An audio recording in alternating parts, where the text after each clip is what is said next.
Merhaba. Bugün sizlerle zihinsel geviş getirme konusunda bahsedeceğiz. Eee, Bazılarınız duymuş olabilir ama yani hiç duymamış olanlar da inekler geviş getirir, ne alaka diyebilir. Açıkçası psikolojide de geçen bir terim bu. Zihinsel geviş getirme.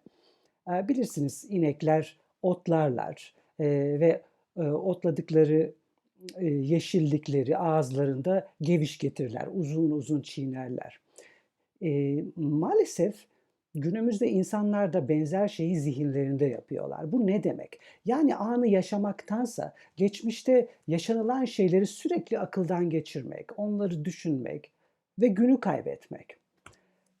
Peki bunu nasıl fark edeceğiz? Yani çok basit aslında. Her gün aklımıza gelen şeyler geçmişle alakalıysa biz o anı yaşamamış oluyoruz.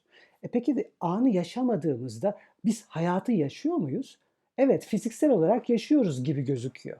Ama siz geçmişin acılarını, düşüncelerini, olmadık olaylarını düşünmeye devam ettikçe aslında anı yaşamıyorsunuz. Peki anı yaşamayınca yarın ne oluyor? Yarına geldiğinizde siz dünü yaşamamış olacaksınız ve bugün yaptığınız aynı alışkanlıkları devam ettirdiğinizde yarını da yaşamayacak olacaksınız. Bunun anlamı şu: eğer gelecekte arzu ettiğim yaşamı şekillendirmek istiyorsam benim anı yaşıyor olmam lazım. Çünkü hayat denilen şey şu andır. İngilizce'de de present denir. Yani şu an. Aynı zamanda present İngilizce'de hediye anlamına gelmektir. Yani Tanrı tarafından, Allah tarafından verilmiş bir hediye, an. Hayatta olduğunuz an, yaşadığınız andır. Ve bir sürü insan, ben de çoğunlukla bunu yapardım ama bu konuda farkındalığımı geliştirince ne kadar çok geçmişte yaşadığımı fark ettim. Ve geçmişte yaşamamayı öğrendiğinizde günlük enerjinizin 3 katına, 4 katına çıktığını fark ediyorsunuz.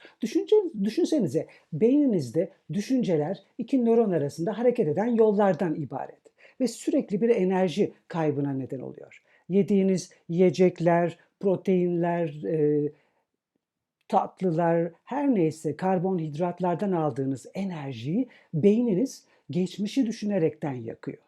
Bu anlamsız bir şey. Neden ben şu anda üzerinde herhangi bir etkimin olmayacağı şeyler için enerji tüketeyim? Bu çok çok önemli bir konu. Peki nasıl bunda başa çıkabiliriz? Çok basit. Aslında eskiden bir film vardı, Ghostbusters diye, Hayalet Avcıları. Siz de geçmişten gelen ve üzerinde hiçbir etkinizin olmadığı şeyler aklınıza geldiği anda bir avcı gibi kendinizi yakalayıp şunu söyleyebilirsiniz kendinize: evet, aklıma getirdin bu düşünceleri ama şu anda benim yapabileceğim bir şey var mı? Şunu demiyorum, geçmişten ders almayın. Tabii ki geçmişten ders alacağız. Ama bozuk plak gibi bir şeyi döndürüp, döndürüp, döndürüp hiçbir sonuç elde edememek anlamsız bir enerji kaybı ve yaratıcılığınızı engelleyen de bir ruh haline girmenize neden oluyor. Çünkü yaratıcı zihin, içinde bulunduğunuz problemleri çözen zihnin en güzel zamanı o anda olduğunuz andır. Mesela futbolda, basketbolda bir penaltı anında futbolcu veya bir işte faul atışlarında bir basketbolcu eğer o anda değilse odaklanamıyor. Odaklanamayınca da bütün otomatik becerilerini devreye sokamıyor ve istediği sonucu elde edemiyor. Yaratıcı zeka da öyle. Bir takım sorunları çözmek için zihnimizde neydi neydi neydi derken doğru cevabın gelmesini sağlayacak en önemli ruh hali ve zihin yapısı o anda olduğunuz andır. Yani odaklandığınız andır. Ben o anda geçmişin düşüncelerini, yaşanılanları, birileri beni zor durumda bıraktıysa onları düşünmem, işte kin beslemeye devam etmem. Keskin sirke küpüne zarar derler. Geçmiş, geçmişte kaldı. Düşünsenize siz hiçbir sürücü hayal edebiliyor musunuz? Dikiz aynasına bakarak 10 kilometre ileriye gidebilsin. Kaza yapar. Sürekli dikiz aynasına bakmak, sürekli geçmişe bakmak sizin sadece enerjinizi alır ve şu anda doğru kararlar almanızı engeller. O yüzden geviş getirmeyi bırakalım. Belki de kendinizi yakalarken şu anda bu seyrettiğiniz şeyleri, söylediklerim aklınıza gelebilir. Geviş getirmeyi bırak. Kendine bak, geleceğe bak, anına bak, keyfini çıkar. Ve bazen insanlar şey diyorlar, yani bir sürü zorluk var, bu zorluklar içinde neyin keyfini çıkartacağım? Bir araştırmaya göre tüm şartları eşit bir sürü insanı almışlar, beyin dalgalarını ölçmüşler ve şunu fark etmişler.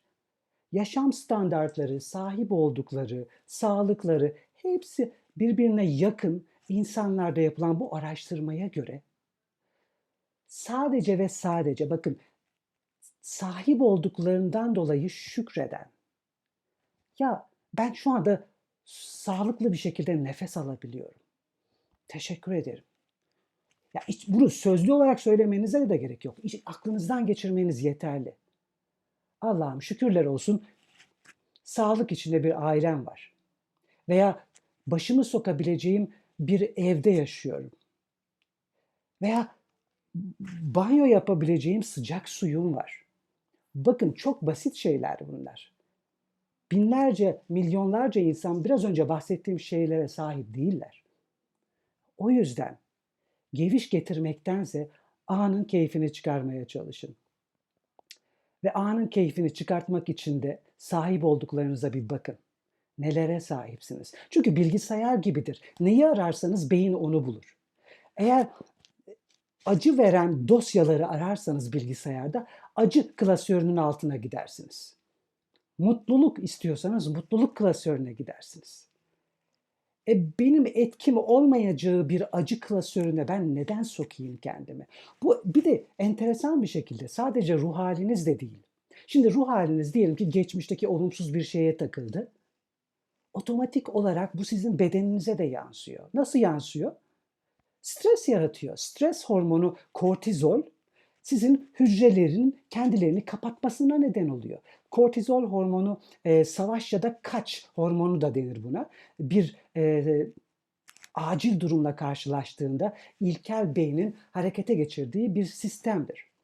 Bu sistemde dolayısıyla siz o anda kortizol hormonu salgıladığında koşmazsanız, tırmanmazsanız, kaçmazsanız veya gardınızı almazsanız o zaman kalp atışlarınız değişiyor. Kalbin ritmi değişiyor.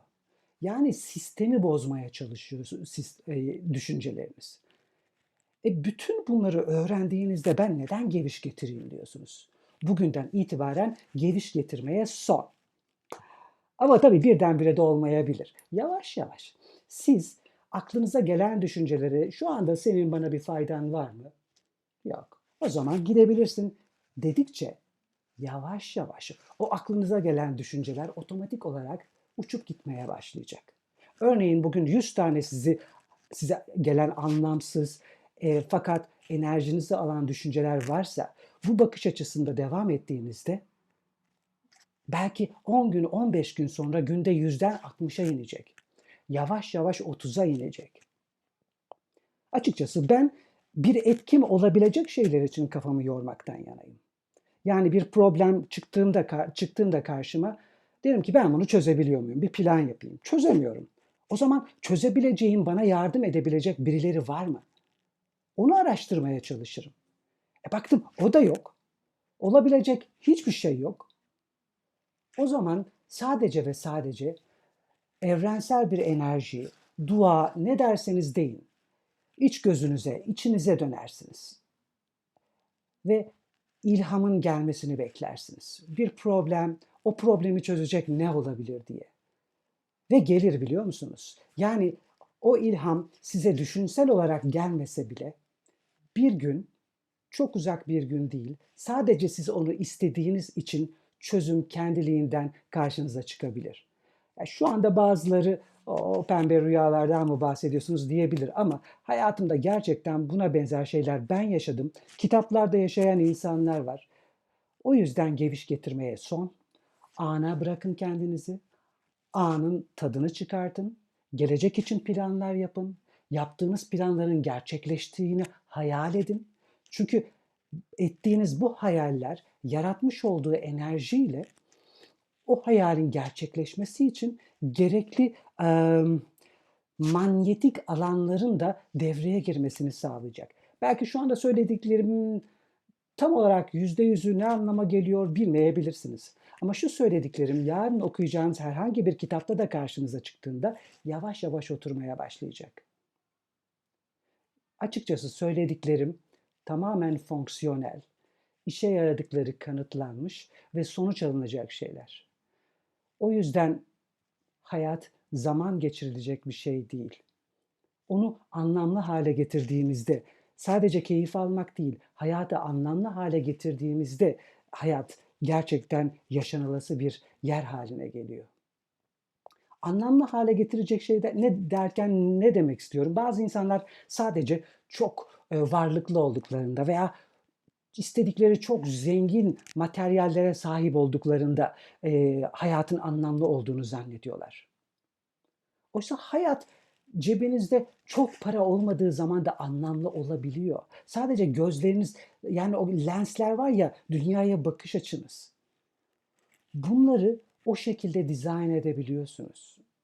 Bunu söylerken varlıklı olmak için çalışmayın demiyorum. Yanlış yerlere gitmesin sözler. Tabii ki varlıklı olsun herkes, bereketli olsun hayat. Önemli olan var olan şu anda hayatı anlamlı hale getirmek. Küçük bir örnek verebilirim size. Şunu yapacağım dediğiniz şeyi yaptığınızda hayat anlamlı gelebiliyor insana. Küçük bir şey. O yüzden çok büyük hedeflerdense büyük hedefleri bugüne kadar taşıyıp bugün ne yaparsam büyük hedeflerime ulaşabilirim planını yapıp bugün yapacağınız küçük bir şey sizin hayatı anlamlı ve keyifli hale getirmenize etkisi olacak. Ertesi gün bir şey daha. Bu küçük şey ne olabilir? Sabah 15 dakika erken kalkıp bir esneme çalışması yapmak da olabilir. Akşam yatmadan önce bir 30 dakikalık yürüyüş de olabilir. Veya her akşam minimum 30 sayfa kitap okumak da hayatı anlamlı hale getirebilir. Seçim sizde. Bütün bunları yapmak çok da zor değil. It's not rocket science diye bir deyim var İngilizce'de. Yani atla deve değil. O yüzden kendinize zaman ayırın. Geviş getirmek olaylarını geçmişte bırakalım. Yarını planlarken anın anlamlı bir şekilde keyfini çıkaralım. Tabii her zamanki gibi bütün bunları yaparken sonsuz sevgi hep yanınızda olsun. Bir dahaki görüşmemize kadar hoşça kalın.